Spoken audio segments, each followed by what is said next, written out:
안녕하세요. 이가야라고 합니다. 네, 저는 오늘 이 현대사회의 변화와 청년 섹션에서 프랑스어권 현대사회의 청년에 대해서 좀 발표를 하려고 하는데요.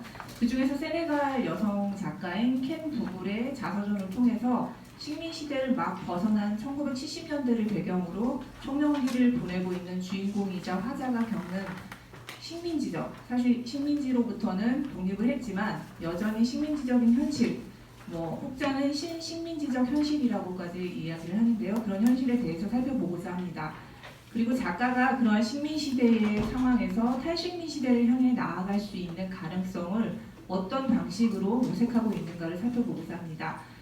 먼저 아까 사회 보신 선생님께서도 말씀하셨지만 여기 계신 선생님들 중에서 켄 부글이라는 작가를 이미 알고 계신 분은 거의 없으실 것 같은데요.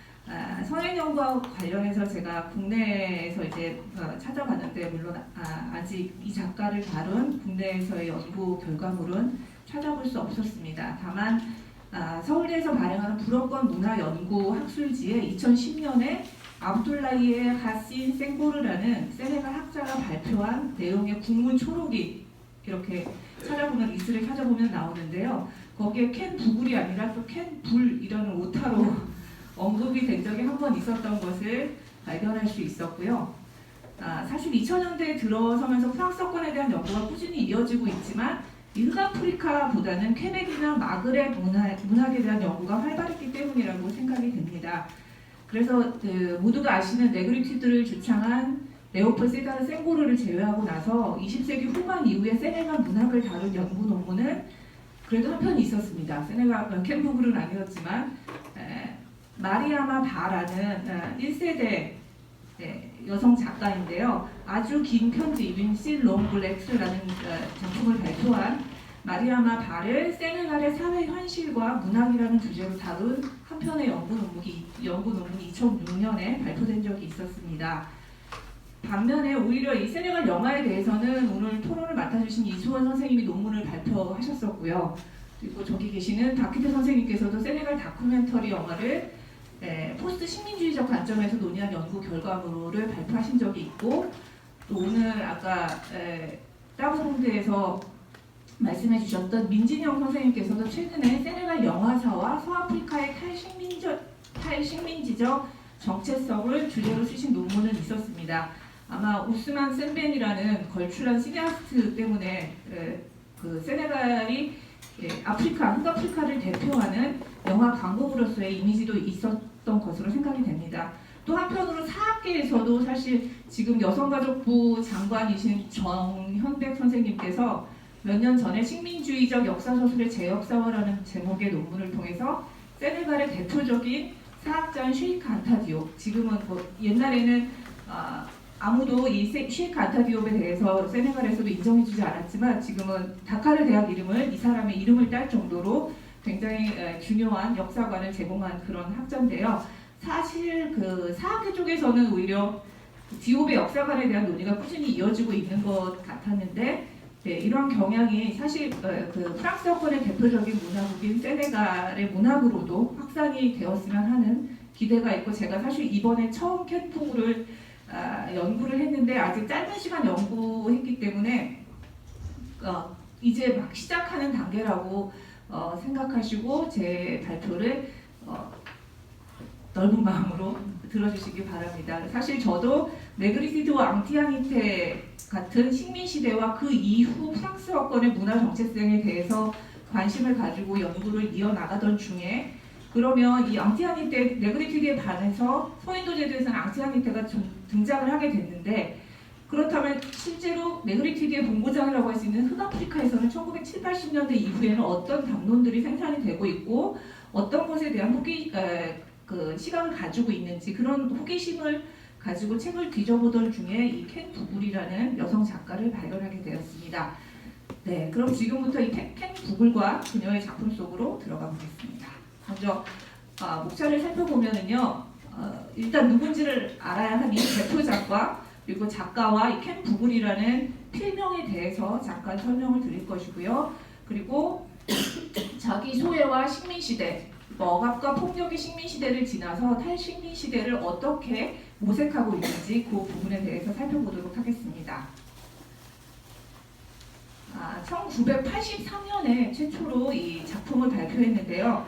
르 바오바 푸라는 미친 바오박나무라는 첫 번째 자서전을 발표하면서 작가의 길을 걷기 시작한 켄 부글은 세네갈 출신의 여성 작가로서 이후에 오늘 제가 발표하게 되는 썽드레 브레즈, 재와 인걸볼, 그리고 리완 우 르슈만 데 사브리라는 작품들을 연이어서 발표를 하게 됩니다. 그리고 이 세 번째 리완 혹은 모래길이라는 세 번째 자서전을 발표한 후에 흥아프리카 문학 대상을 받았습니다. 그리고 이 작가는 그 외에 10여 편의 소설을 지금까지 출간을 하고 있는데요. 태어난 해는 1948년입니다.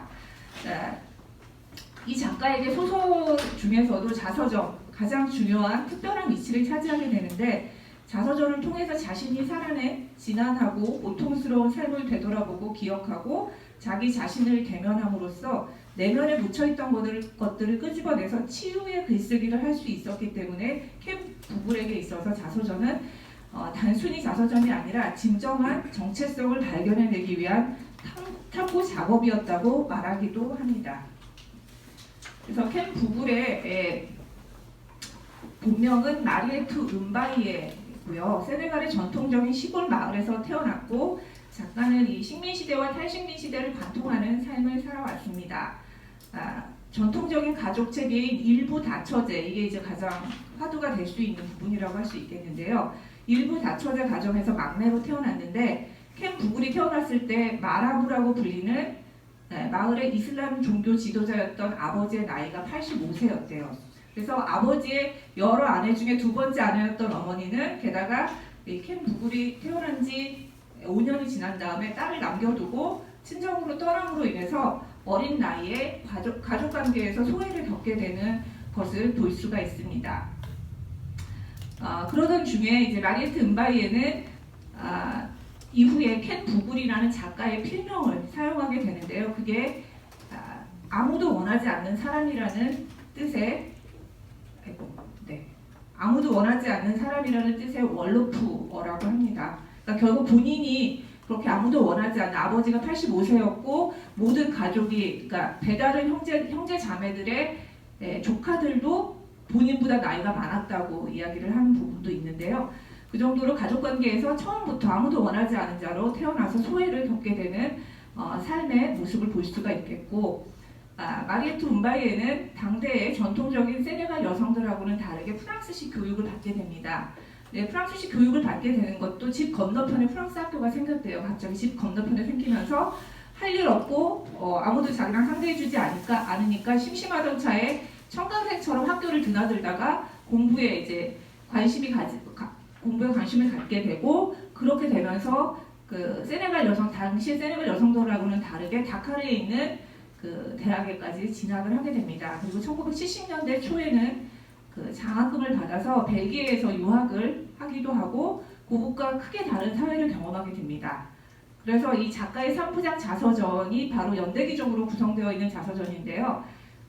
르 바오바 푸는 어린 시절과 벨기에에서 지냈던 시간들을 간추하는 작품이고 오늘 살펴보게 되는 썽드레 브레즈는 청년 시절 5년 동안 프랑스 백인 남자와 이 켄 부글이 파리에서 동거하던 기간이 있었는데요. 그 부분에 대해서 거기에서 겪었던 이야기를 그리고 있고 마지막 자서전인 리완 혹은 모래길은 다시 고국으로 돌아간 작가가 고향 마을의 이슬람 종교 지도자인 마라부와 그 마라부의 28번째 아내로 결혼을 해서 살아가는 내용을 담고 있습니다. 사실 제가 이 작가에 대해서 관심을 가지게 된 것 자체가 우연치 않게 28번째 아내로 결혼을 했다는 거 사실을 보고서 무슨 생각을 하고 있는지 너무 궁금하다는 생각이 들어서 작품을 읽어보게 됐습니다.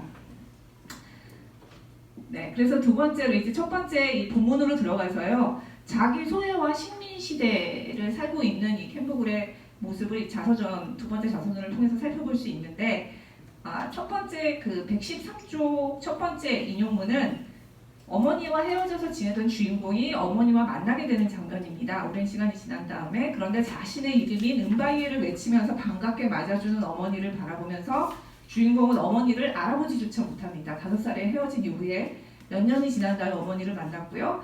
그래서 이 켄 부글 혹은 여기 이 주인공인 마리 음바이에라고 등장을 하는 주인공에게 어머니는 상상 속에서나 존재하던 사람이었기 때문인데요.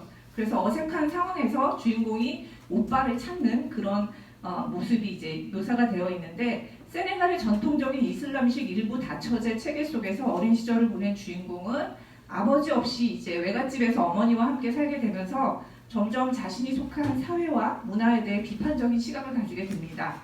작가 역시 한 인터뷰에서 일부 다처제와 관련해서 과거에 자신이 생각했던 바에 대해서 밝히는데요.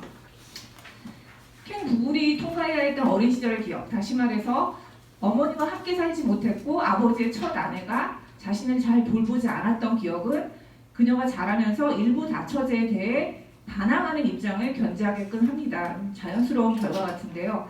그리고 이 재와 인걸물의 주인공 마리처럼 세네갈의 전통 사회의 반기를 들고 백인과 결혼하기를 원하게 되기에 이릅니다. 그래서 프랑스식 교육을 받은 마리는 흑인 혹은 흑인성을 대표하는 세네갈의 문화로부터 벗어나고자 했던 것이라고 볼 수 있습니다. 식민지에서 막 벗어난 1970년대 초 세네갈에서 여성이지만 대학 교육을 받은 마리는 조국에서 자신 세대의 여성들하고는 다른 삶을 살 수 있었음에도 불구하고 자신의 모국에서 희망을 발견하지 않고 백인 남자를 만나서 떠나기를 원합니다. 이는 파논이 지적한 바와 같이 진보, 문명, 자유주의, 교육, 계몽, 합리성이라는 신화에 기초한 백인 사회를 위한 희생양으로서 흑인과 그 문화권이 위치해 있었던 식민시대를 대변하고 있는 것을 뜻한다고 할 수 있겠는데요. 그러니까 서양 사회가 진보적이고 문명이 있고 자유주의적이며 교육도 시키고 합리적인 곳이고, 반대로 흑인성을 대표하는 야만적이고 까맣고 그리고 교육이 부재한 문명이 없는 그런 곳을 바로 흑인으로 만들므로 인해서 그 서양 문화권에 대한 환상을 가지게 하는 그런 모습을 볼 수 있는데, 그것이 바로 이 주인공이 지금 가지고 있는 생각이라고 볼 수 있겠습니다. 그래서 마리는 자신이 태어나면서부터 체득했던 문화를 전면적으로 부정하고 백인과 결혼함으로써 세네갈로부터 벗어나서 서양의 문화를 더 습득하고 나아가서 백인이 되기를 갈망을 하게 됩니다. 그렇게 되면 이제 주인공은 노예 계급에서 주인 계급으로 신분 상승을 하게 될 것이고 백인으로 완전한 동화를 이룰 수 있을 것이라고 생각했던 것인데요. 실제로 텍스트 내에서 화살자 주인공 마리는 여러 번에 걸쳐서 동화라는 단어를 직접적으로 제시하기도 합니다. 그래서 백인의 세계에 동화함으로써 세네갈의 전통 문화로부터 완전히 해방되고 자유를 누릴 수 있을 것이라고 꿈꾸는 주인공의 시각은 독립을 이룬 지 10여 년이 지났지만 여전히 정치, 경제, 사회적인 체계가 잡히지 않은 조국을 바라보는 당시 세네갈 지식인들의 모습을 형상화한 것으로 이해할 수 있습니다. 그래서 그녀의 백인되기 프로젝트는 결국 한 명을 만나게 되죠. 그래서 세네갈의 다카르에서 열린 경제협력 리셉션장에서 우연히 만난 유력한 백인 이그렉, 그러니까 Y로 그냥 이니셜로 이름이 제시가 되는데요. 이그렉을 통해서 실현되는 것 같이 보입니다. 이그렉이 첫 만남 이후 2달쯤 후에 복망명으로 갑자기 입원해 있는 마리를 찾아오게 되면서 둘 사이는 급속도로 가까워지고, 얼마 지나지 않아서 마리는 이그렉과 함께 자유를 꿈꾸며 그와 결혼할 것이라고 생각하면서 세네갈을 떠나 파리로 이주하게 됩니다. 이게 실제로 켄 부굴이 살았던 인생이기도 하죠. 그래서 이그렉은 파리에서 가장 매력적인 동네 중 하나인 동시에 부르주아 백인들만 거주하는 생제르맹 데프레 구역에 그녀를 위해 집까지 구해놓았고, 마리는 그곳에서 미래의 남편이 될 이그렉과 함께 살 것이라고 생각했지만 파리에 도착한 첫날 밤을 함께 보내는 출근한 이그렉은 매일 집에 들리기는 하지만 밤에는 들어오지 않습니다. 그렇게 일주일이 지난 후에야 주인공은 이그렉이 이혼 경력이 있는, 현재도 유부남이라는 사실을 알게 됩니다. 그래서 마리는 그의 결혼 상대가 아니라 정부였던 것이죠. 그래서 그녀는 자신이 꿈꾼 자유와 결혼 그리고 사랑으로부터 소외되고 기만당하는 결과를 목도할 수밖에 없는 상황에 처하지만, 그럼에도 불구하고 그들의 관계는 이후 5년 동안이나 지속이 됩니다. 그래서 이그렉은 당시 유력한 경제인으로 활동하고 있었기 때문에 물질적으로 마리를 충족시킬 수 있었고요. 정부이기는 했지만 프랑스에서 외국인으로서, 그것도 흑인으로서 사는 아는 사람 한 명 없이 살아가는 마리로서는 자신의 사랑을 정당화시키면서 이그렉에게 종속된 생활을 이어나가는 것을 볼 수가 있습니다. 그런데 이제 그것뿐만이 아니라 한 챕터 뛰어 넘어가겠습니다. 그래서 그녀가 파리의 부르주아들이 사는 동네에 거주하면서 느끼는 소외와 무시는 주인공의 자존감을 아예 없애는 요인으로 작용을 하는데요. 예를 들어서 그 동네에는 프랑스 지방에서 학업 때문에 파리에 와서 사는 부르주아 소녀들을 위한 기숙사가 있는데 외국인은 돈이 아무리 많아도 입소할 수 없을 정도로 백인 부르주아들의 선입견이 뿌리 내려진 곳입니다. 더욱이 마리가 사는 곳 근처에 살고 있는 이글에게 어머니는 마리를 한 사람의 인간으로 취급하지도 않는 인종주의자이기도 합니다. 그렇게 해서 백인과의 결혼을 통해서 백인이 되고자 했던 흑인 여자는 결혼은커녕 인종주의의 희생양으로 전락하고 갑니다. 그래서 마리는 이글에게 어머니와의 관계를 이야기하면서 여자 대 여자와의 관계, 아니 인간으로서 존중을 받지 못함을 토로하는데요.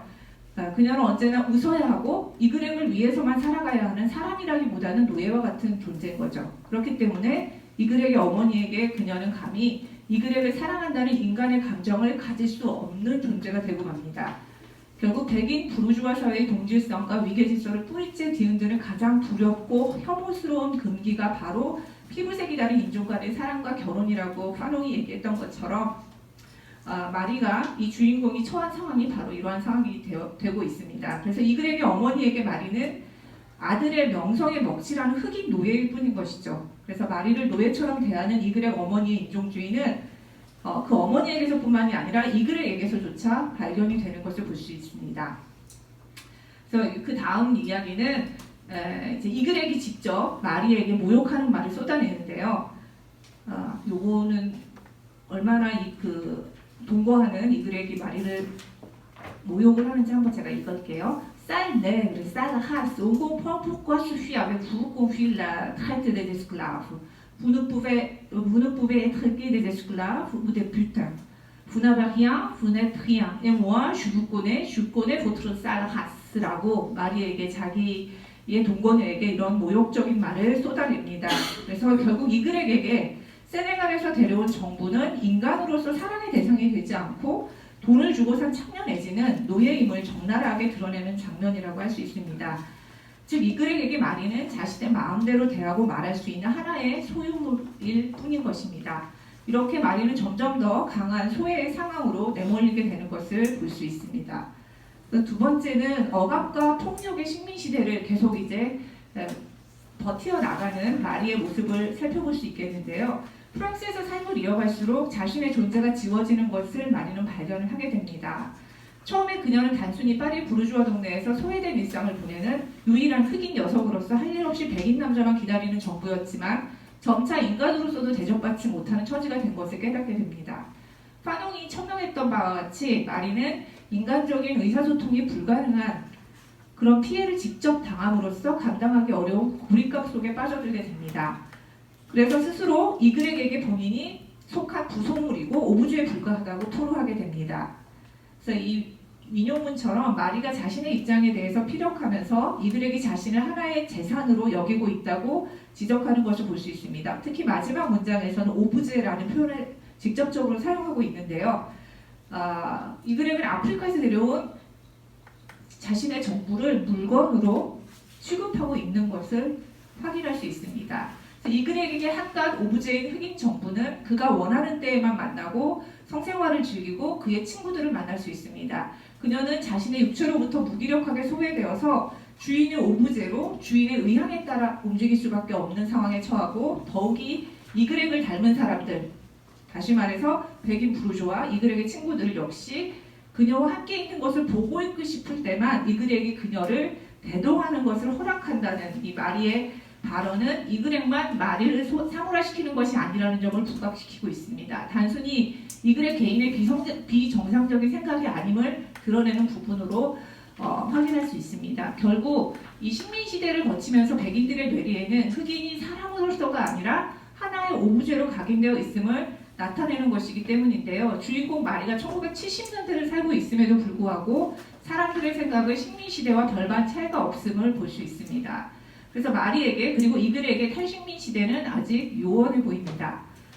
흑인을 소유물로 여기는 이 백인의 정신적인 폭력은 이제는 물리적인 폭력으로도 드러나는 것을 볼 수 있는데요. 이글에게 마리에게 물리적인 폭력을 가하기 시작하기 때문입니다. 이글에게 폭력은 마리가 파리에 거주한 지 얼마 되지 않아서부터 시작이 됩니다. 마리가 이글에게 결혼한 사람이라는 사실을 알게 된 지 얼마 되지 않은 시점부터인데요. 동네 카페에서 만난 사람들과 어울려서 저녁 식사 초대를 받고 외출한 것을 안 이글액은 마리가 돌아오자마자 마리의 집에 들어와서 폭력을 휘두르게 됩니다. 또 오랜만에 외출해서 자기가 정부가 아니라 그래서 시키는 대로 행동하는 것이 아니라 한 명의 여성으로서 본래의 자기 자신을 느끼며 즐거운 기분에 빠져 있는 마리에게 이글액은 현관문을 열고 들어오자마자 영문도 모른 채 때리기 시작합니다. 그래서 자신이 죽을 수도 있다는 두려움으로 황급히 집을 빠져나와 도망가는 마리에게 이글액은 곧이어서 이성을 되찾고 다시는 그러지 않겠다고 빨리 집으로 들어가져가면서 온갖 감언이설을 늘어놓게 됩니다. 그는 자신이 마리를 너무 사랑하다 보니까 질투가 나서 그런 짓을 저질렀다고 말하면서 그녀를 유린합니다. 실제로 현실적으로 갈 곳이 없던 마리는 결국 이글에게 설득에 넘어가서 집으로 들어가게 되죠. 그리고 이글에게 자신의 아내가 있는 집으로 돌아간 후 마리는 그가 유부남이라는 사실에 더해서 새로운 사실을 한 가지 더 인지하게 되었음을 고백합니다. 그의 난폭함과 폭력성이 그것입니다. 이토록 정신적 소외와 물리적 폭력을 겪으면서도 마리는 이글에게 곁을 떠나지 못합니다. 환영의 표현을 빌리자면 그녀는 백인의 강력한 힘에 대한 존경과 백인이라는 튼튼한 보호막을 확보하기 위한 집념을 포기하지 못하고 있기 때문이라고 보입니다. 작가인 켄 북을 역시 한 인터뷰를 통해서 그 어떤 책을 쓸 때보다 이 재와 인걸물을 집필할 때가 가장 힘겨웠다고 고백하면서 그 이후로 폭력에 대한 이야기였기 때문이라고 말했습니다. 작가는 글을 쓰는 동안 마치 다시 그 상황으로 되돌아가는 것 같아서 고통스러웠다고도 부연하면서 실제로 자신과 함께 살았던 그 남자가 자신을 죽일 수도 있었음을 다시 한번 생각할 수 있었다고. 그러나 그 낙심과 굴욕의 시간이 그녀로 하여금 자기 자신을 자각하도록 했고 나아가서 글쓰기를 통해 자기 자신을 재발견할 수 있게 되었다고 평가를 하기도 합니다. 이글에게 폭력성은 시간이 지날수록 더욱 강화되어서 나타나는데요. 특히 이글에게 아내가 남편의 외도 사실을 알게 되어 드디어 별거를 하면서 이혼 소송을 제기하고 재산 분할을 요구하는 정신적으로 힘든 기간에 증폭됩니다. 혼자 지내며 폐인처럼 변해가는 이글에게 집에 마리가 함께 살게 되면서 그의 가학성은 극대화됩니다. 그가 마리에게 폭력을 행사하는 소리를 듣고 이웃이 경찰에 신고를 해서 경찰이 집으로 찾아오게 되는데 경찰에게 마리를 모르는 사람이라고 데리고 나가달라고 요청합니다. 그럼으로써 백인 부르주아 거주 지역에 있던 유일한 흑인 여자 마리는 경찰서에 끌려가게 이릅니다. 실제로 이 마리가 살았던 곳이 길이 휘드셉으로 가장 세그르멘 데프레 구역 중에서도 가장 백인 부르주아들이 모여서 사는 그런 곳이라고 할 수 있는데요. 경찰서에 끌려가서 마리가 자신이 이글액과 함께 살았다는 것을 자신의 물품들을 통해 확인할 수 있을 것이라고 항변하면서 어디에 무슨 물건이 있고 내 옷이 어디에 있고 이런 이야기를 이제 하기 시작하는데 그 모습을 보고 경찰이 사실은 같이 살았던 여자라는 것을 알 수는 있으니까 그럼 그냥 너 가 있을 곳이 없냐 친구에게 연락을 해봐라 그 집에 넌 지금 들어갈 수 없다 라고 이야기를 합니다. 그런데 친구 만나는 것조차 지극히 제한적으로 모든 것이 이제 통제되었었기 때문에 변변한 친구 한 명은 없었던 마리는 아무런 대답을 할 수가 없습니다. 갈 곳이 없었기 때문이죠. 결국 경찰차에 태워져서 마리가 도착한 곳은 파리에 있는 생딴 정신병원이었습니다. 그래서 감옥과 같은 그곳에서 결국 며칠을 보낸 그녀는 마침내 자기를 도와줄 친구 한 명을 생각해내고 병원 측에 그 친구에게 전화해 줄 것을 요청합니다. 그러던 중에 또 이글액이 정신병원으로 찾아와서 제정신이 다시 돌아와서 퇴원 수속을 밟아가면서 나오는 것으로 마무리되는 일화인데요. 이글액이 또 와서 이제는 정신적 물리적인 폭력과 더불어서 완전히 파렴치한 그런 모습까지 보여주는 장면이라고 할 수 있겠습니다. 그런데 그렇게 해서 마리와 이글액은 또다시 인생을 공유하면서 살아갑니다. 화자는 그것을 다시 한번 지옥의 왈츠가 시작이 되었다라고 표현을 합니다. 이쯤 되면 읽으면서도 저도 왜 이제는 좀 벗어날 때 되지 않았나라는 생각을 했는데 여전히 벗어나지 못하고 있는 것에 대한 의문이 들게 됩니다.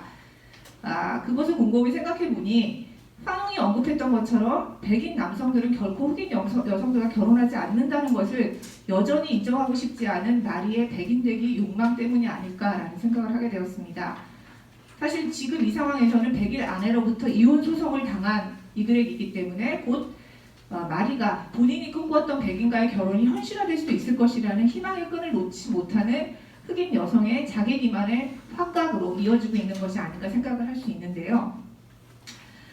마지막으로 이제 탈식민 시대를 향해서 그러면 마리가 어떻게 이 관계를 정리해 나가게 되는가를 살펴볼 수 있을 텐데, 마리와 이글에게 관계는 사랑을 바탕으로 서로에게 헌신하면서 이타적인 삶을 꾸려나가기보다는 아무리 정부와 연인의 관계를 하더라도 오히려 서로에게 쉼없이 외적, 내적 상처를 주며 고통스러운 동거를 이어나갔습니다. 이글에그로서는 마리와의 관계 때문에 자신이 부르주아로서 구축해온 견고한 세계를 모두 잃게 되는 상황에 봉착하게 되었고, 마리는 꿈꾸던 자유와 해방과는 정반대의 일상을 살아가면서 물리적인 폭력에까지 수시로 노출되어 있는 지난한 삶을 살아가기 때문입니다.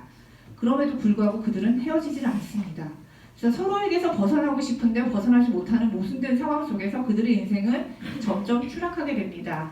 이혼 소송을 당하고 있는 동안 이글렉은 경제적인 문제에 봉착하기 시작하고, 마리는 이글렉과 물리적으로는 같은 집에 기거하지만 그녀에게 무관심하고 폭력적인 이글렉에게 진저리를 치게 됩니다. 그래서 이런 부분들은 화자가 이제 왜 자신이 이글렉을 떠나지 못하고 있는가에 대해서 이야기하는 부분으로 한 번의 심한 폭행을 당한 다음에 이제 고백을 하는 부분이 있습니다. 그래서 화자가 이야기하는 것이 그가 필요했기 때문이다 라고 이제 스스로 왜 이글렉을 떠나지 못하는지에 대해서 바라보게 되는 것을 알 수 있겠는데요. 그러면서 이글렉은 왜 자신을 파괴시키고 싶어하고 폭력적인지, 또 왜 마리를 더러운 니그로로 취급하는지에 대해서 질문을 던지게 됩니다. 주인공의 이와 같은 고백은 독립을 이룬 이후 서아프리카 대부분의 국가들이 프랑스로부터 분리되어 고유의 사회 시스템을 정착시키지 못하고 프랑스에 의지하던, 그러니까 독립을 이루었을 때 진정한 탈식민을 이루지 못한 1970년대의 상황을 대변해주고 있는 것으로 보입니다. 정신적 소외와 물리적 폭력까지 마리가 이글렉에게 당한 모든 이야기는 이렇게 세네갈과 같은 신생 아프리카 독립 국가들의 현대사를 아우르고 있습니다. 작가 캠프글 역시 인터뷰에서 이제 막 독립을 이룬 아프리카의 1970년대에 관한 자신의 정치적, 사회적 입장을 자서전에서 직접적으로 표명했었노라고 발언하기도 합니다. 그래서 제와 인걸블의 화자는 직접적으로 자신의 조국 세네갈과 아프리카 대륙의 국가들이 처한 입장을 텍스트 중간중간에 여러 번에 걸쳐서 피력을 하는데요.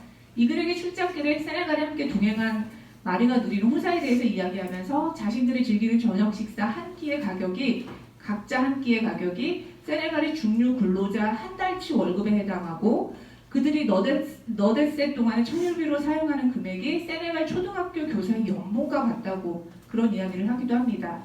이것은 이 프랑스의 유력한 회사에서 활동하고 있는 이글렉에게 세네갈에서 접대하는 수준이 당시 사회 상황에 비춰볼 때 얼마나 터무니없는 것인지를 짐작해 줍니다. 또한 화자는 세네갈에서 어떤 프로젝트를 시행하기 위해 프로젝트 자체의 비용보다는 경상비로 나가는 비용이, 그러니까 접대비라든가 다른 비용으로 나가는 비용이 더 많다는 점 또한 지적하면서 당시 고위급 정치인들과 경제인들의 극심한 낭비를 멈춰야 한다고 작품 속에서 직접적으로 주장하기도 합니다. 네, 다음 페이지로 넘어가겠습니다. 그래서 외세의 이 영향력과 그 입김에 좌지우지되는 동시에 부패한 아프리카의 기성 정치인들의 행태는 새로운 아프리카를 건설하고자 하던 지식인 청년들로 하여금 시리에 빠지게 했고, 현실과 괴리가 있는 지적인 분석만 하는, 아무것도 행동에 옮기지 못하는 청년들이 되도록 한 것이 바로 1970년대의 서아프리카의 세네갈의 상황이었다고 전하고 있습니다. 즉 가뭄 때문에 물을 원하는 민중과 정치인들, 그리고 현실 정치에서 배제된 청년들을 각기 다른 꿈을 꾸고 살아가고 있다는 것을 알 수 있습니다. 그러니까 1970년대에 가뭄이 심하게 들어서 당시에 흑아프리카에서 당했던 그 고통, 그리고 민중들은 물만을 원했는데 그 수로를 찾기 위해서 서양의 힘을 빌려서 정치인들은 그것을 자기들의 배를 채우는 곳으로 다른 방향으로 사용함으로 인해서 아무것도 할 수 없는 그런 모든 상황에서 이제 청년들이 다 모두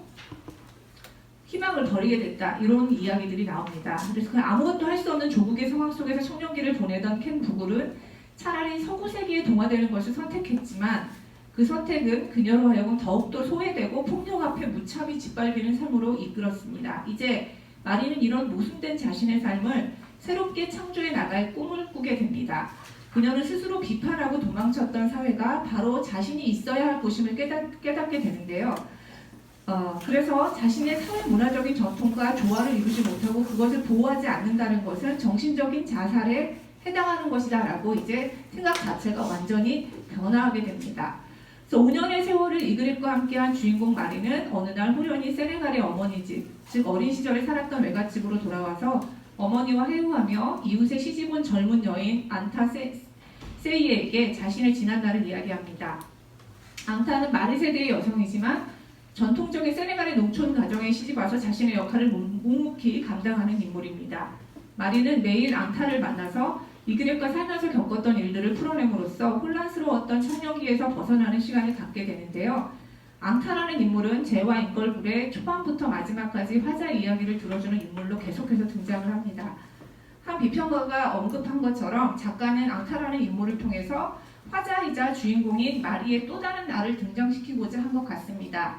다시 말해서 이후에 이제 3부작 세 번째 자서전에서 등장하게 되는 인물로서의 마리, 전통사회에 완전히 동화된 마리의 모습을 암시해주고 있다라고 할 수 있겠습니다. 그래서 이 인물은 마리가 그 세네갈의 전통사회에 깊숙이 들어가는 또 다른 마리의 삶을 예고해주는 역할을 수행하고 있는데요. 이는 마리가 진정한 탈식미를 이루기 위해서 한 발짝을 나아가는 것을 뜻하기도 합니다. 그래서 작가는 서구인들이 만들어낸 흑인에 대한 부정적인 신화를 깨부수기를 원한다고 말하게 됩니다.